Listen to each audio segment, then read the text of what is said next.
Hello, can you guys hear me? Yeah.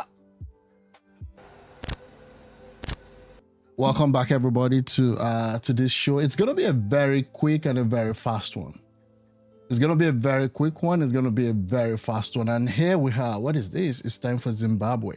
Oh, I guess Dangote is having a trip to Zimbabwe. There's a lot of topic I want to talk about today, and I think one of the things that has been brewing for the most part is the controversy between Wike and the Nigerian military. It's quite crazy. I saw that clip yesterday, and I know that this was going to gather mixed reactions. Mixed reactions because people would definitely want to put some emotions into this whole thing. So the naval officer, in the face of with Wike, breached the law. That was my initial position. Now, you don't need to love Wike. You don't even need to like the guy. Seriously, you don't. But again, it's either we want democracy or we don't. It's as simple as that. It's either we're interested in having democracy or we're not interested in having democracy. And if we're not interested in having democracy, then you know what? It is what it is. So I'm just gonna play the old saga and everything that happened, and we're gonna take it from there. It was quite interesting when I saw this, and I knew that this was gonna be more of a banger. Okay, so let me look at this first, and then we'll go from there. Sir, everything was acquired legally. Will you stop that? Will you stop that? Sir, I'm an officer, I have integrity. Shut up, you're not good, sir. I will not shut up. Will you get out? Sir, I won't shut up. Sir, I was in school, you're not in school. Sir, you can't shut Will me you up. keep quiet? You can't Get shut me a me big up, sir. fool. I'm not a big fool. I'm not a fool, You sir. can shoot anybody like that. Sir, I'm not You're a a big fool. fool. I am not a fool, sir. And for the time I graduated, you're in primary school. I'm acting on orders. For which You can't order? call me a fool. I guess you will see whether you love this. Sir, you can't call me a fool. Go on, put up your I'm an hand, officer. put up I'm not a fool, sir. I'm an officer. You will have killed everybody here. No, we won't kill anybody. We won't kill anybody. We are acting on orders.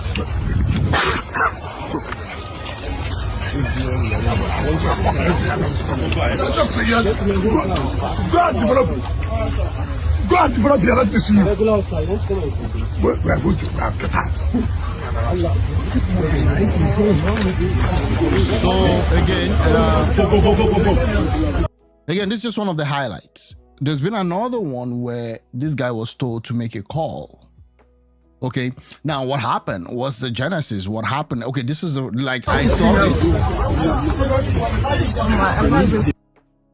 I saw this, and it was clear. The officers should have kept mute. Honorable Minister is a representative of the president at that point and should not have returned answers provocatively. The officer is a public servant and definitely accountable to a very superior head as a minister. You're just gonna stand there as a wall. Just stand there as a wall.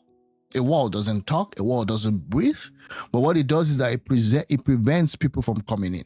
Except you are physically, provoked and assaulted, then possibly maybe you have a case there. You shouldn't. The soldier didn't post himself. There was on orders. The military himself said he spoke with the CDS. So why talk to the soldier? Again, a civilian, especially someone that behaves like a tout, like Wike, is a civilian, is a politician. They can be randy, they can be whatever. Now, there are rules. There are rules, and that takes me back to the first thing I was talking about. Naval officer in the face of with Wike breached the law. You shouldn't have responded. Now you can go outside when you're off your uniform and possibly maybe whatever, but as long as you're there, there are what I call hierarchies. So what happened? Let's look at this. This is the overview. On November 11, 2025, the minister Nyesom Wike engaged in an heated confrontation with Nigerian Navy personnel in Abuja. The incident centered on a land dispute involving plot 1946, allegedly owned by retired Vice Admiral Gambo, the former chief of naval staff. Again, what goes around comes around. The question is, how did he acquire that land? Did he do the necessary thing? Did he prepare did he get the necessary document? One of the things that I detest about Nigerian land stuff is just that the Land Tenure Act or the Land Whatever Act does not work.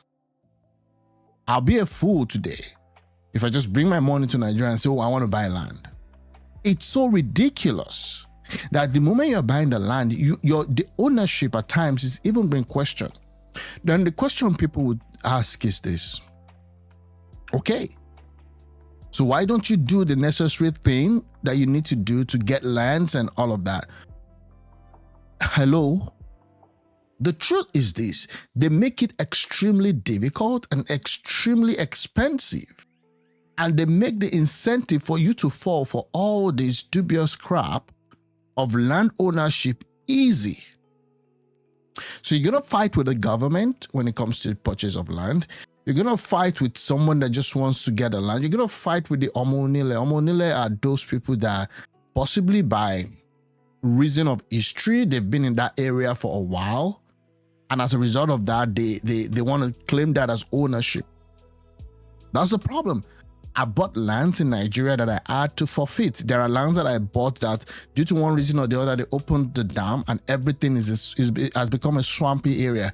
Land ownership in Nigeria is one of the ways to get rich, but again, it has a lot of risk to it. That's why this will not be the end of you hearing stories about P1. If you know what that means, you know what I'm talking about. This will be the end of having issues with land dispute because the government is complicit and they make it very difficult. It pains my heart when people will say, oh, why are they destroying roads and lands in Lekki and buildings in Lekki? The problem is that there is no comprehensive and complex system to ensure that all these things are well defined and well worked out. And also our people I'm not gonna absolve them. At times they are also ridiculously corrupt and have always a corrupt intent to take the short road and corners. So again, he bought this land in bought this plot 1946, owned by the Vice Admiral. It was the former Chief of Naval Staff. That doesn't matter. In the books, what is there? Did he do the right thing? Wiki arrived to enforce a stop work order due to missing documentation. It's simple. Was there a missing documentation, but was blocked by an armed soldier acting on superior order? Number one, what was the soldier doing there? This has nothing to do with repelling internal or brutal rivalry or brutal rebellion. Why is the soldier there? On a personal order. This is not Sambisa Forest. Why are they not in the north stemming kidnappings and all sorts? Okay, so that was what happened. So he went there to stop the work. Number one, I also didn't expect that Wike should go there and be doing stop work order, but then it's normal in the course of business where maybe randomly the governor just wants to go there, or possibly there has been a report that other superiors have gone there, but they didn't. Some of his subordinates have gone there, and it was without success. So that was what happened. So why would a soldier be blocking an appointee of the president? Impunity is everywhere in Nigeria. Again, Wike might behave like a thug. If he sounds and speaks like a thug, maybe he's a thug. But what are we talking about here? The viral video exchange has ignited national debate on civilian-military relations, rule of law, and institutional authority. The military left power in 1999. That doesn't mean that they're not looking for opportunities to come back, either passively or in some way. This thing. And again, the politicians also help them by being corrupt. I would not, at any point in time, want a military government take over of Nigeria. So this is what happened. FCT Department of Development Control official attempt to halt construction, citing lack of, that was the valid title and building approval, which they need to do. Because you are a vice admiral or a former chief of naval staff doesn't give you the right to go on and do constructions without the proper approval. If the building is done and the whole thing is demolished, then we start shouting, this is political retribution. They are reportedly chased away by armed. Okay, so that was what first happened. Okay, FCT, Department of Development Control, came. The naval moved them away. Wike was informed and decides to personally intervene. Wike is within his own right as the number one FCT person. Okay, even the president would always require approval from the FCT minister to do whatever they want to do. The president is a tenant in Abuja. The presidency. So whatever they want to do, it wants to build, because there was a controversy with respect to the building of houses for judges and all that, and people were like, Wike was doing that to curry favor. No, that's the rule. That's how it works. The land belongs to the federal government. No one is above the law. Wike's initial directive to officials, which is fine. You don't need to like someone for you to actually do the right thing.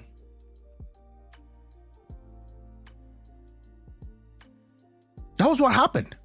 Now, arrival at the site in the afternoon, Wike arrived at FCT officials, with FCTA officials, police, and entourage. Soldier led by, what's the name of this guy? Let me see if I have some chats, because I need to respond. Oh, my phone is not here. Anyways, I'll continue. Sorry about that if you're chatting me up, but again, let's just go ahead. So Wike arrives with FCTA officials, police, and entourage. Soldiers led by the Lieutenant A.M. Yarima, a junior officer. That doesn't really matter. It could even be the number one military person. The law is the law. People were like, oh, he's a junior officer. We don't need him being a junior officer in this case. Number one, he's standing there, is representing the military.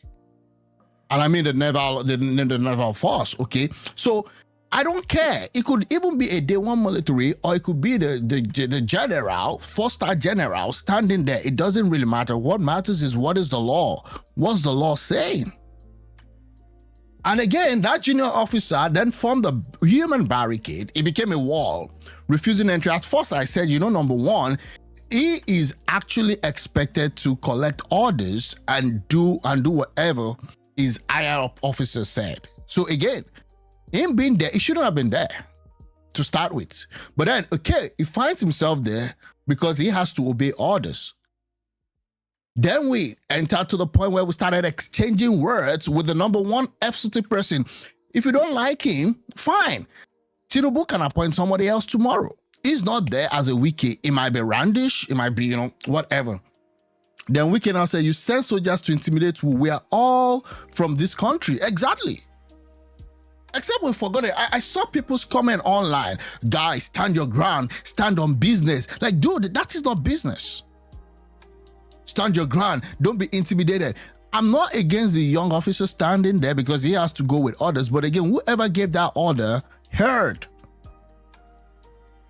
Because if there is a citation on your property that you shouldn't continue building, that you need to perfect your approval, and you don't do that, then you think that the only thing you can do, because you're a former armed naval whatever that couldn't even stamp out Boko Haram and terrorism when you were there, whenever that was, or that has also contributed one way or the other to where Nigeria is today, you think you can just send a soldier to intimidate. And again, that's how they do, especially when you get even very close to their barracks. I grew up not in the barracks, hello. I grew up very close to the barracks. And these guys, they are always thinking they're above the law. They're always thinking they're above the law. It doesn't work that way. Except we don't want it. Except we don't want democracy. If you don't want democracy, then that's fine. So escalation and verbal clash. Wike accused the military of enabling illegal occupation by a big man implying gamble. He calls Yarima a fool. Now, I wouldn't do that, but then everybody knows Wike is a tout, right? If it's a tout, if it sounds like a tout, if it moves like a tout, it's definitely a tout. And that's who he is, right? I'm not siding for Wike here, but I'm just saying that let's remove all the emotions. Let's look at the real substance of the matter. Okay, so again, all this back and forth, de-escalation via phone. So the CDS intervenes via calls, speaking to both parties. Yarima explains the other steps from a retired. That's the problem we have. All these retired senior police officers, they're still the one in charge of our politics today. We left military, but we went into democracy and we saw what happened. The first president was an ex-military person. Then we brought a civilian that even didn't have a clue in the name of, Yaradra. It was already else was failing. Then we brought another one that didn't have a clue, also a Jonathan. Then we went back to a former military person, Buhari, who also didn't even have a clue of what was happening in Nigeria. So CDS has promised investigation. We can later confirm contact with CDS and Chief of Naval Officer.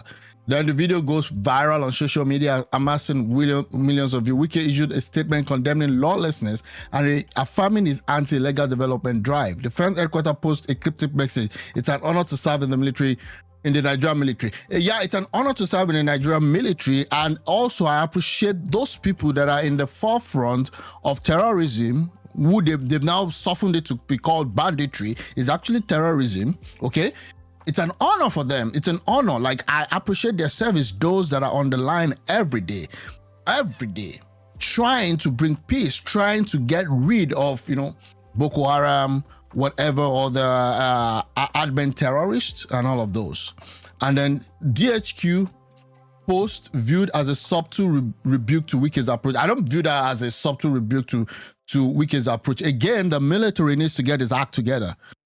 If you really want to stand tall and speak like you are doing your job, then please, number one, get rid of terrorism. People are being dealt with every day. And I'm not criticizing those in the forefront losing their lives. I'm talking about the military leadership. They've been a disaster, a brutal disaster to the country. Okay, now again, I don't even know if I want to go into like land dispute core and all of those. We don't have a well-complex land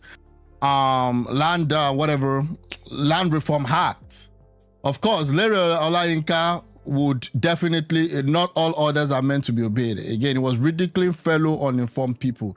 It is well. Then we have Joe calls for officers' dismissal. No, I'm not going to call for his dismissal. I think that the leadership, whoever posted that guy there, okay, should be held responsible. Edo PDP, now we get politicians doing what they know how to do best. Edo PDP labels Wike's behavior as a national risk amid code rumor. Oh, so because there's a code rumor now, everybody should be living in fear. Everybody should be living in Omoyele accuses him of past impunity. Of course, yes, you can always see. Get at Wike, criticize him for maybe some of his nonchalant and his thuggery attitude, but at the same time, don't remove the fact that the foundation of this whole story was wrong. Civil society commends Wike's enforcement of zoning law, highlights military overreach in civilian matter, faults personnel enforcement style as a misstep. Yeah, you can't bring a soldier. So what? We all should go inside because an ex-naval officer wants to build a house. Hello? I don't even know what to talk about. But again, it is what it is. We're gonna move on. This event unfolding just a day ago remain fluid. Expect updates from. Okay, so that is what happened here with the Wike case. Again, I'm not for the soldiers blocking a civilian. Not after all they've done to MKO Abiola, all they've done to Kudirat Abiola, all they did to Fela, all they did to other people, including even former military officers. It's either we have a country or we don't. It's either civilian rule prevails or we don't. If your politicians are doing bad, then vote them out in the next election. Somebody's going to tell me, but they're going to buy the votes, right? Okay, I'm going to move on. Right. The obedient movement. Let me come to you guys. Obedience. What's happening? Maybe before I even get to the obedient movement. Yeah, I saw this post. Military officers will keep off. We sacrificed and suffered. Okay, during training, not to be disrupted by civilians who think we don't know our job. Thanks to Nigeria, I mean, people were just catching cruise with whatever happened. Okay. If you want to become popular, you want to become famous, these 5 things will help you. Number 1 thing you need to do to become a celebrity or to become popular is to be. So this failure of a politician who embarrassed Labour Party and embarrassed the obedient movement, no fault of his, But just that he got himself in the midst of people that don't understand anything about running the country and anything about elections, got messed up. I'd covered the whole thing from the situation or confusion room of the obedient with wires hanging all around the places, like so much incompetence and indolence that you just wonder what is really happening. Different and unique. What is celebrity? What is fame? Fame simply means you have the attention of the people on you, and there's no way people are going to pay attention to you if you look you look like every other person. Or So what do you expect from someone that got an election advice from a Gege, who I believe is an internet troll and is doing a very good job of being an internet troll? He said it in this thing: the only way you can move forward internet-wise is to be unique. The only way you can move forward in election-wise is to understand what the people want and be more organized to do what it is. So we all saw what happened in the election. It was a bloodbath for the Labour Party, for the ADC coalition, whatever that means. People said it's no longer a coalition, it's a political party. There was a real bloodbath. And that was really crazy. But this is what happened. Now, this is the first thing I saw. Now, this guy was a former obedient. If you don't know him, Lawrence Okoro or so. Yeah, that's his name. Judge Moghalu should request a refund. You can't mislead a man and only detach yourself from him. He spent weeks in Anambra burning campaign fund and selling empty hope to the campaign, coming out to say Peter Obi's candidate wasn't on the ballot. What does that even mean? Let's listen to this guy. The candidate he supported, George Moghalu, came forth. The margin of defeat was so large. It was so crazy. Like, how do you go to an election to even have 10,000? Like, no matter what. It represented a complete wipeout. LP, 10,576 votes. This guy is angry. This host is freaking angry. ADC, the other party he straddles, 8,208 votes, compared to APGA, which won 422,664 votes. And even the APC got 99,445 votes. And the YPP beat out both Labour and ADC to even Todo win 37,753. How do you account for that margin of defeat to Mr. Obi's support? Okay. How do you account for that to your obedient movement, especially given that, very good question. As I said, Mr. Obi campaigned vigorously for George Moghalu, who was the LP candidate? He campaigned on the basis of him being a Labour Party member, and he campaigned in three places that he went to. And he did that to give Moghalu the opportunity to present himself to the people. And let me say this, 17 years ago, the same Peter Obi ran elections with the same Mr. Soludo and Ngige, and he beat them. Dude, is going back to 17 years ago, bro. Like, these guys are so, I don't even know what to say. Even me, that I'm not an obedient and I'm not an LP party, I'm really, really saddened that we can't even have a functioning opposition in the country. And that's why I keep saying it. Peter Obi is the greatest ally of Tinubu, because he just came in and just messed whatever opposition. Now, maybe it's a good thing, maybe it's a bad thing. His supporters will always carry his waters, shut down every critic, shut down everybody that is even trying to actually talk. Like, you shut everybody out. You keep creating this low and low and low energy kind of campaign group. It's just what it is. You should be broad. You should open your net to other people. You don't need to call everybody out. You don't need to fight everybody. The truth is coming out now, and it's not good, and I don't like it. That was 17 years 17 years. ago. So now the same the world's person, moved on since then. I can tell you, put a Peter Obi on a ballot, which of course he has moved on, against such individuals at the moment, he will still defeat them. And I'm telling you, when I was in that particular election and I saw the kind of love the people show, but then they said, again, I understand that Peter Obi was not on the ballot, and that counts. I'm not disputing the fact that Peter Obi was not on the ballot. Hello? That's not what I'm disputing. I'm saying Peter Obi was not on the ballot should be like a Soludo, maybe having a 350, Okay, because he won't be able to get a 420, and then the person Peter Obi supporting having maybe like a 250k. So a 350k and a 250k, you know that yes, LP is in play. This one is not even a participation award. This is a blowout, a bloodbath, whatever. Right now, I think LP should just go in, maybe talk to the obedient. Till the morning of the election, people were like, was obedient on the ballot or LP? The situation room was a disaster. Whoever was doing the interview, they were not organized. I showed you guys the situation room of ABGA and the situation room of LP. It was a blowout.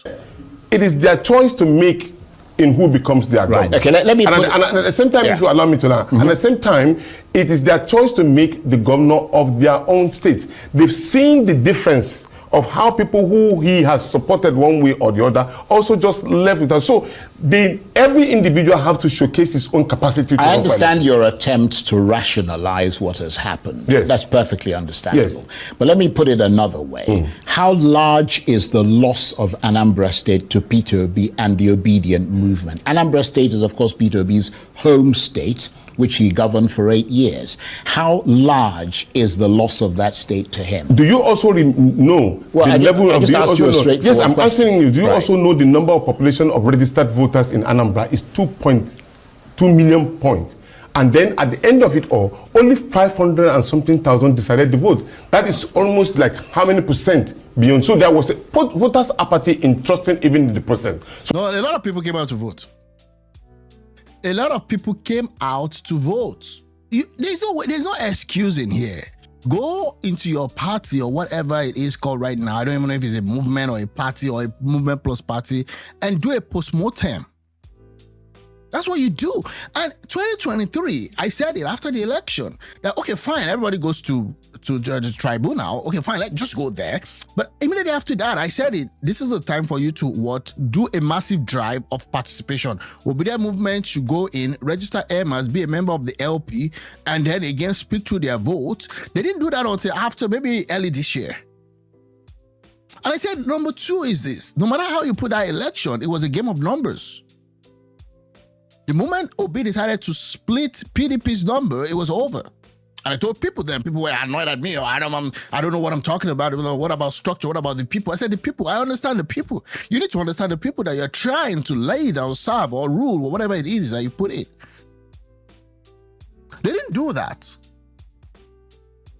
Peter Obi has not been involved in building a structure because he believes that the obedient movement is the be-all and know-all.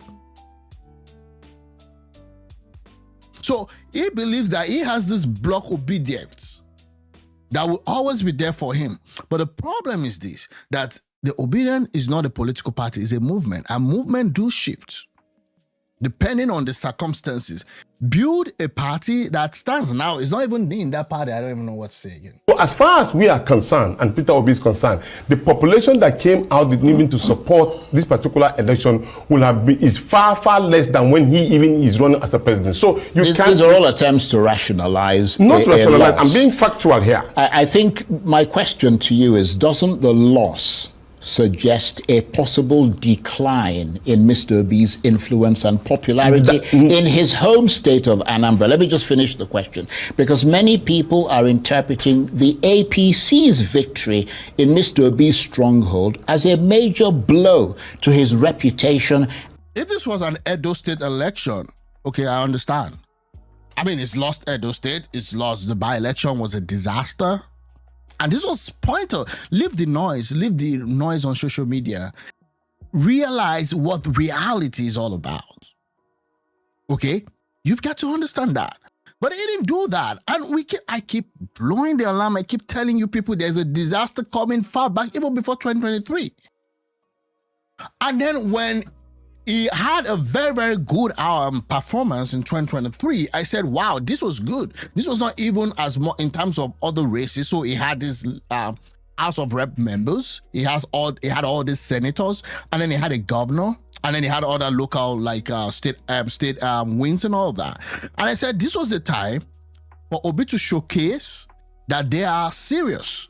Number one, all your LP congressmen, that's House of Rep members and senators, let them be more like a willing force. That is, they will be standing against a lot of some of those things as long as it makes sense, and let them start creating an alternative from there. The only person that really is trying to build and create an alternative that people can still resonate with is Alex Otti of Abia State. Because Abia State has not really had anything going for them in the years of the PDP. So Alex Otti is trying, but they're not even helping the guy.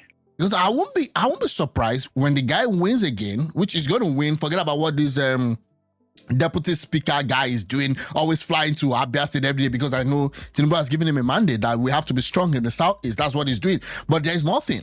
Alex Otti wins again in 2027. If LP doesn't get his act together, and you have this obedient movement just also rubbishing everybody, I'm telling you, Alex Otti will be left with no choice, because after 2027, he also would want to progress and move on in his political career. He will be left with no choice than to defect to the APC. If he even doesn't do that before 2027, he's not going to do that out of principle. But I must tell you that he was never in the LP to start with at some point in his political lifestyle. So when he leaves the LP, don't be surprised.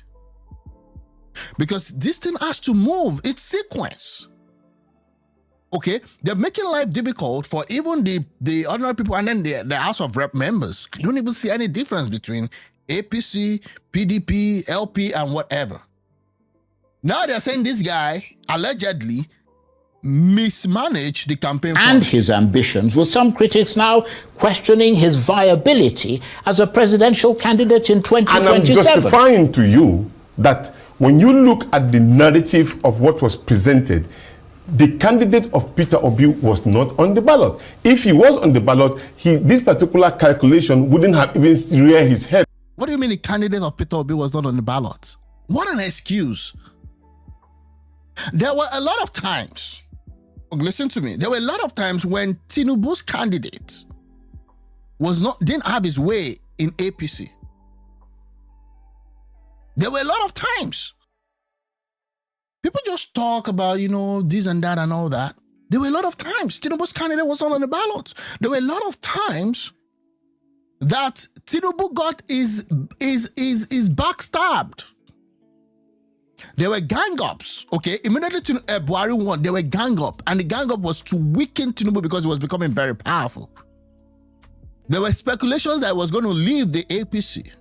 In the early years of 2015, if you had followed Nigerian politics, in the early years of 2015 when Buhari won, Tinubu went to Buhari and said, you see, let's do these reforms, let's do this thing, I have people that can work with you. The Wale Edu that you are hearing of today in 2023 was actually presented to Buhari as a finance minister. The Cardoso was also part of the list that Tinubu gave to Buhari as far back as 2015. You people that are trying to say, oh, he's nepotistic right now. They were all given to Buhari. They slashed him. They cut his influence from the federal government. He didn't really have anything. And then they brought an Abba Kyari. They were just, they were just putting a gate to Aso Rock. They went also against Tinubu in the political party APC by going against Oshiomhole, his preferred candidate for the chairmanship and all of that.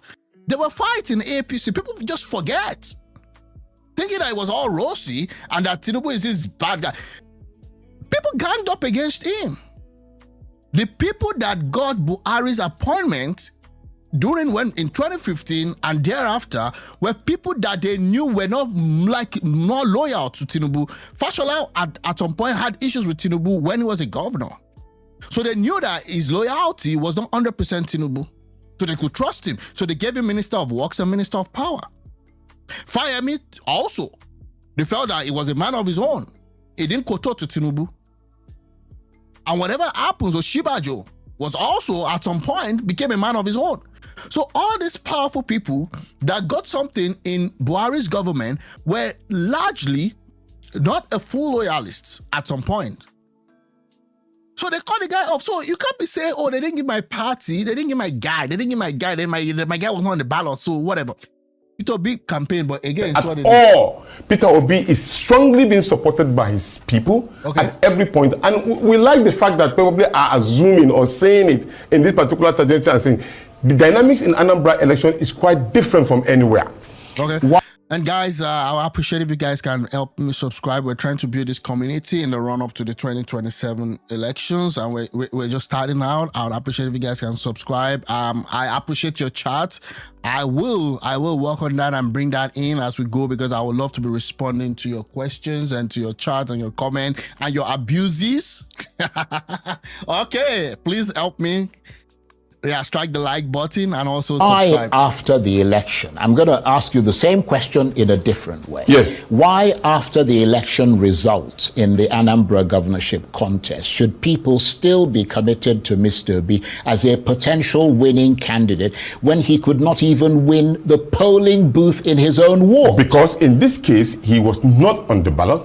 He was not running for I understand. So this guy just keeps saying it's not. I understand that it's a governorship factor, election. but this was a disaster. He is a candidate for presidential election, which the people have always said that as long as it's Peter Obi, it's 100%.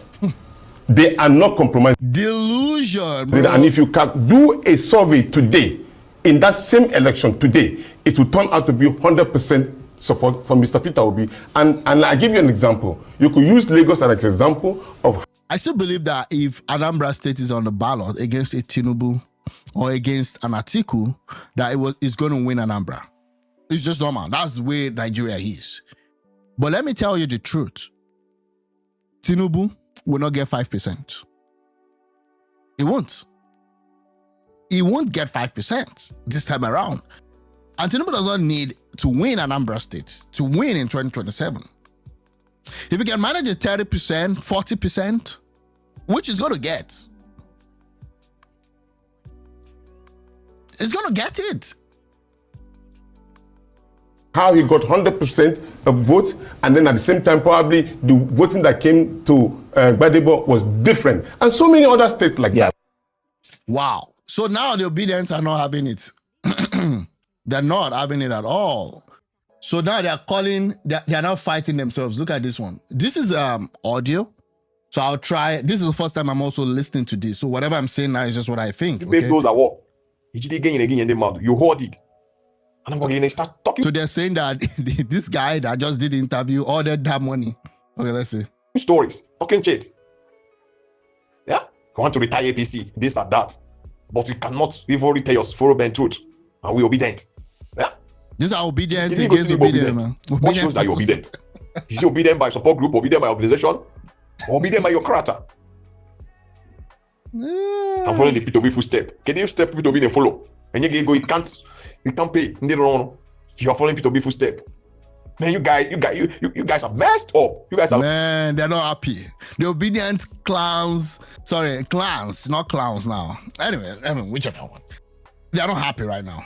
They're not happy because they can see the handwriting that I saw 2 or 3 years ago.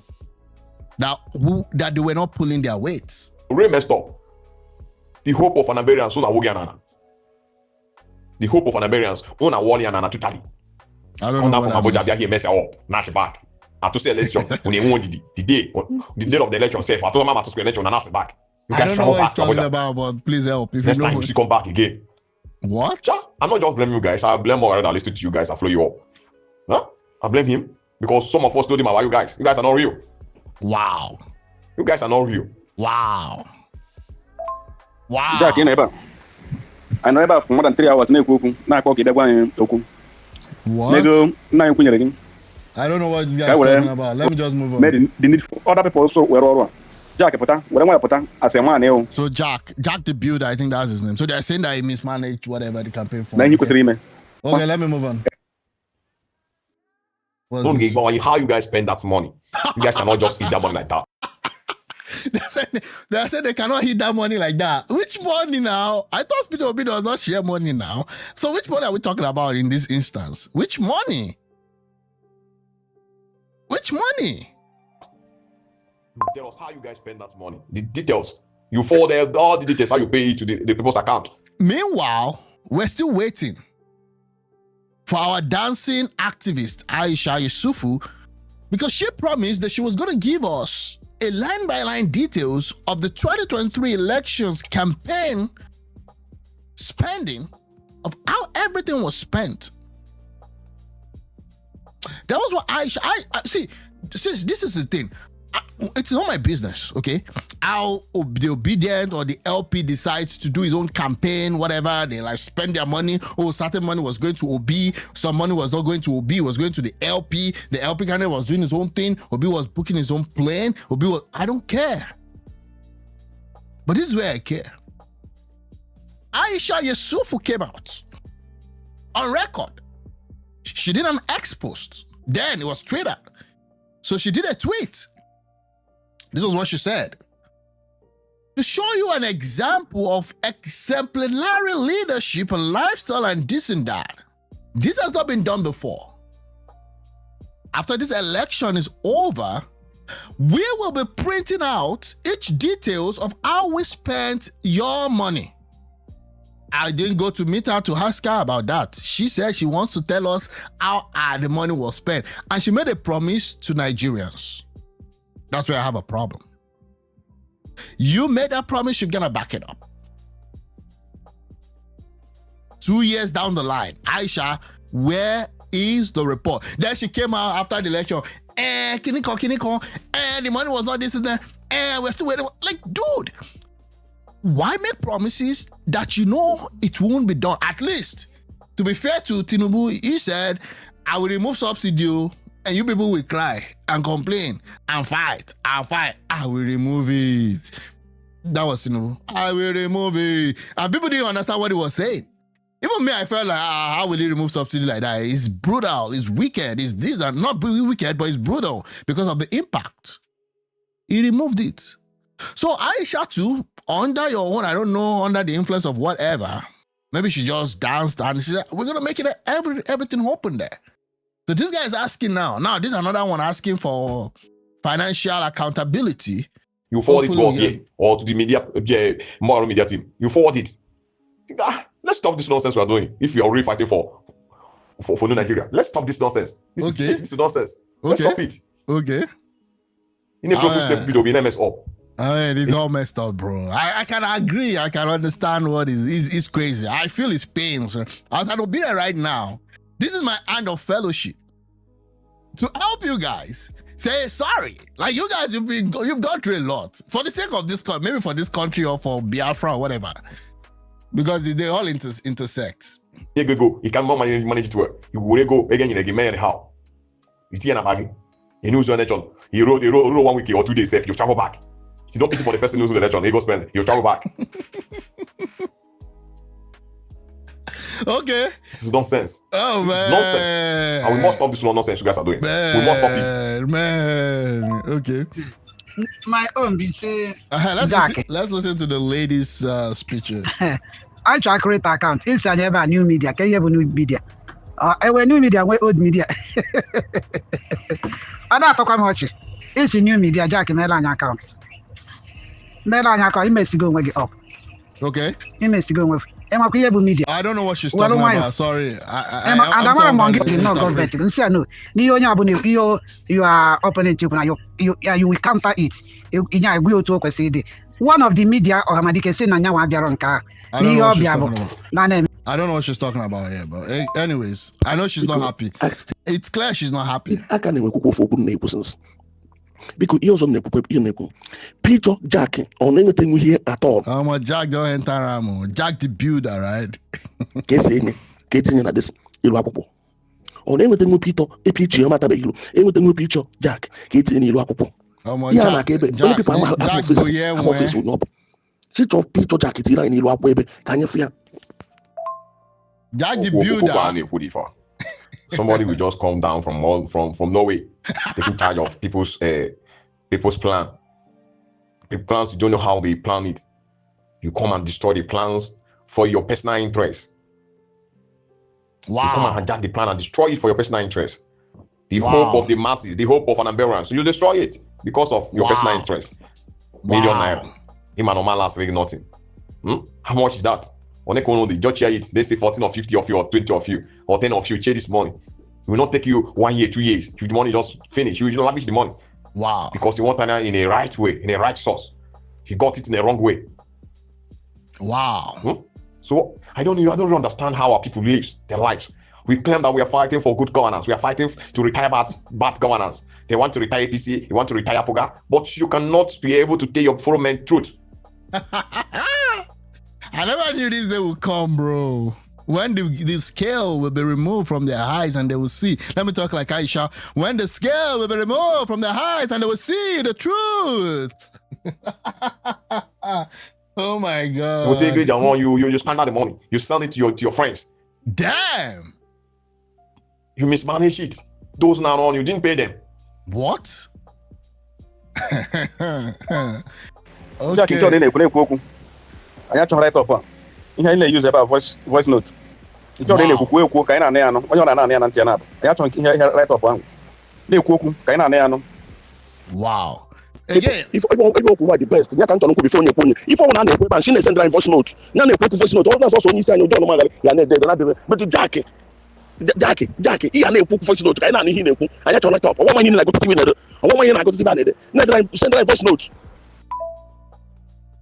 Okay, so that's that about that. I hope that the guy would just come out and clear his name, because I'm looking at his feud and nothing is really coming out right. He's just saying that he did his own best. He did what he could do, and again, that's just them. That's just their stuff. I'll wait for. Hopefully, there is a come to Jesus moment in the opposition party of Nigeria, and we all come to see what the truth is. Again, I'm going to move on to another topic. If you're still listening to me, I would love if you could subscribe, hit the like button, comment, and so that we can actually get this channel to other people. Yeah, so that's that about that in the news. It is what it is. There's been the interview that happened between, this is 3 hours ago. Watch Ezekiel break down in tears as he recounts the vicious attack on his village by Islamic terrorists. Unborn, 13 lives lost. Let's look at this. Their goals, they came to my village, BA. It's in Riom local government. That's Riom district. They invented chanting, Allah Akbar, Allah Akbar. Sporadic shooting all over the village from different angles. And this is the sound of their goals. I don't know whether it comes from, is it Iraq or Iran or anything? It's no doubt that we have external parties involved in the terrorists' problems that is facing Nigeria, in the terrorism that is facing Nigeria. It's clear as day, very clear as day. And again, they've infiltrated the government. It's not a question of are they in the government? Sorry. I mean, by now, if you're still asking that questions, they are retarded. They've infiltrated. And that is why I understand at this point that Tinubu has been kind of niqabbed. Because Nigeria is a big experiment. And it's you hear kukum, kukum, kukum, kukum, kukum, kukum, kukum. And when they enter the village, this is what happened. Wow. They move after that night. Those that were able to escape helter-skelter, they were able to go and hide. Then they burned the villages. I was called. I have to take a journalist to that village the following morning, because I wanted to go down there. They said, no, don't come this night. I was crying. I couldn't sleep. My wife is here with me. She know I was restless in Bukuru that time. Until when it was in the morning, I was able to move. Come and see children that came out from the bush and they were in trauma. Women that hid themselves. I went reluctantly into the village. The youths that escaped, they gathered themselves and come back into the village. They were following me into the house. What will I see? Wow. I was able to see my grandmother that I grown up with in Gomata. And the youths were challenging me that they want us to bring something for their self-defense. And we didn't do anything. And look at it here. When I saw her corpse The youths are the one that opened her chest for me. And I saw a broken knife. Jesus. There was... Sorry, graphic language here. Oh, it's just crazy. No heart. They asked me, would they remove that knife? I said, no, leave it there. Let that knife become a weakness for us when eternity comes. Bro. Wherever they are, they will not escape judgment. Amen. Behind the yard, here is my uncle's corpse called Dangai. I mean, if this guy's lost a lot of family members from what we can hear, what he's saying. And that's why it affects them not just physically, but even emotionally. And I don't know if therapy is a thing that they do in northern Nigeria. I mean, and right now their fight is even survival. So you're talking about therapy. People go here for therapy for just slight excuses and all that. This one is beyond therapy. Because their whole psyche has been marred by all of these incidents that they live as if they're going to die today or tomorrow. And that's the reality of what the Christians face in the north. But let me take you through a trip back to the southern Nigeria. The reality of a Christian in the southern Nigeria. Your pastor rolls in a Rolls Royce or get a new Range Rover, and everybody bling on a Sunday service how God is good all the time. The tithes are coming in dollars, in naira. We're building another maybe big edifice. That's the reality of a southern Christian in Nigeria. The reality of a northern Christian in Nigeria is singing psalms, praying in a burnt down church, burnt down building, forgotten by the high and mighty in Nigeria. They don't know tomorrow if there's going to be another attack. The presidency doesn't even really speak to their suffering because it's not an everyday thing. That was why Tinubu was quick to send a message to, I don't know the country, was it India or the UK, when there was a plane crash? And he didn't even mention anything about Benue State until people started shouting on social media. And it was so embarrassed that they had to take a trip to Benue State, and they couldn't even get to the position, to the point where the whole insurgency started because the roads were bad. That's the reality of a northern Christian, of a northern person. What about the reality of a northern Muslim? Well, when the Christians are being killed and they moved out, then they turn on the Muslims too. We've seen videos of a Muslim cleric hiding Christians during one of the attacks. Again, I've always said it, the number one casualty, the number one place that the attack is the Christian community first. And after a while, because, I mean, it's a demonic possession by those people, whatever they believe in, then they go after the Muslims. That is why the Muslims themselves need to talk. I played a video here about Dubai, how they're very strict on terrorism. They banned a lot of some of these bodies that operate freely, even in the United States. You cannot operate in Dubai. They don't want any form of extremism in the shores of their country. Why can't our northern Nigeria be like a Dubai? Must it be like a Somalia? Must it be like a Sudan? I'm just asking questions that I'm saying. We cannot allow that. Now we can see the culprits coming out. When they thought that no one was going to go to rescue the Muslims and the Christians that have been affected by this terrorism, when everybody thought it was over, do you know how it works? Someone, you can call him a madman, Trump. Their cries at the end of the heart in the northern Nigeria made it to the White House. How that works, God works in mysterious ways. When they were forgotten, because there was no coming out. The number one person in the world was inspired to talk about it, Oh, when he now talked about it, people remembered we have gold, we have oil, we have resources, we have all of these good things. Oh, they're coming for our gold. What if they're coming to actually save lives?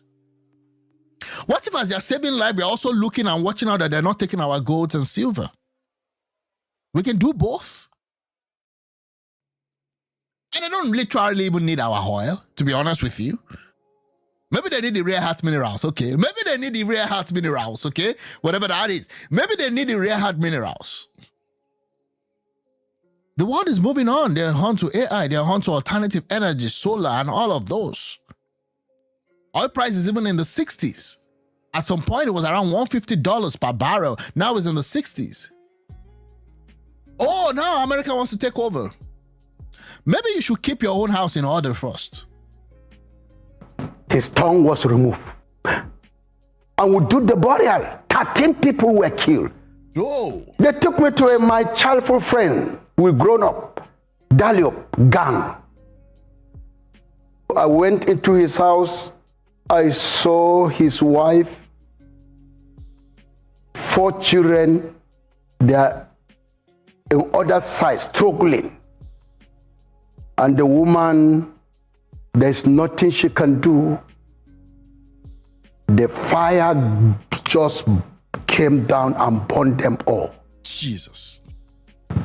The woman quickly pulled her child at the back, seeking for the way to escape. As Femi Lazarus seen this video, because I was really disappointed in his takes. I can see, let me tell you something. Everybody that knows me knows that when it comes to Tinubu, I kind of try to be balanced and even support him, at times even to my own detriment. I've been kicked out of X spaces by the obedient. Okay? I've been kicked out. Not even talking, but just thumbsing down, saying, no, I don't agree with that. On the economic reforms, there's some good things that he's done. I've been always saying that. I've been at times maybe hard on the obedience or hard on Peter Obi. Again, that's my thought. You're free, the freedom of, expression and all that. But on this case, I'm really disappointed in Femi Lazarus' take. What was it thinking? What was it talking about? God. At times I just feel so bad when I look at what the Christians in the North, and again, the Muslims too, but again, my primary constituency is a Christian, fortunately. Because I'm one. And I cannot understand what Christians go through. From the time of Stephen, the first martyr, to other people, burnt life on the stake. I understand, I can understand, but I don't have the experience. They live in this reality. 3 weeks ago, 4 weeks ago, I did stuff something on Kwara State. How they went into Kwara State and they've moved. Churches closed on a Sunday afternoon, everywhere quiet. Then they move in and take over. I'm not sure if Femi Lazarus saw that. But Trump is now saying, if you guys don't put your eyes together, we're going to take you guys over. We're going to take over. And then Femi is now like, oh, they're coming for our gold, they're coming for our oil. If everything is working, everywhere they've gone has been bad. I'm like, put all these things in perspective. Not Trump. If I was Trump that has been withdrawing from all these places where US has gone to destroy. He withdrew from Afghanistan, and then Biden finished it up and even messed it all up. He's been withdrawing from Iraq. He's been withdrawing even from Europe. He went into Iran to take out their nuclear weapon as fast as he could, and he went and he left them there. In Syria today, that Obama messed up, Trump is the one trying to actually see how we can use all those ISIS and Al-Qaeda guys just to bring stability in that region. It's working hard to ensure that Gaza and Israel doesn't fall off. As it's doing that, he's also working with Putin and Ukraine to bring some peace. So what are you talking about? Trump wants to get it, as if the gold is even benefiting the common man in the first place. Discovered they locked the door so that none of them will come out. That is how we buried her with her child at the back. Jesus. The agony of Christian in Nigeria. Okay, guys, there's still a lot to talk about. There's Regina Daniels' new episode. It doesn't get better than that. Nollywood that we're getting from all of these activities. You know, at times we get in the Pella and Javi stuff. Now we're on to the Regina and Nwoko season. That one is also still there. But right now I have to go. And I'll be back. I'll talk about that. There's still a lot of stuff to talk about. There's also an interview. Peter Amechi is calling out Peter Obi. There's also that one. Jack Buda is saying that, you know what, he did his own best. He's replied. Nothing stops these guys from buying vote, but then they didn't. Okay, so we're going to talk about all that. I will try as much as possible. I know I've been promising, but just a lot of activities to come back later today. Thanks, guys, for watching. I really appreciate your help. I really appreciate those that subscribe.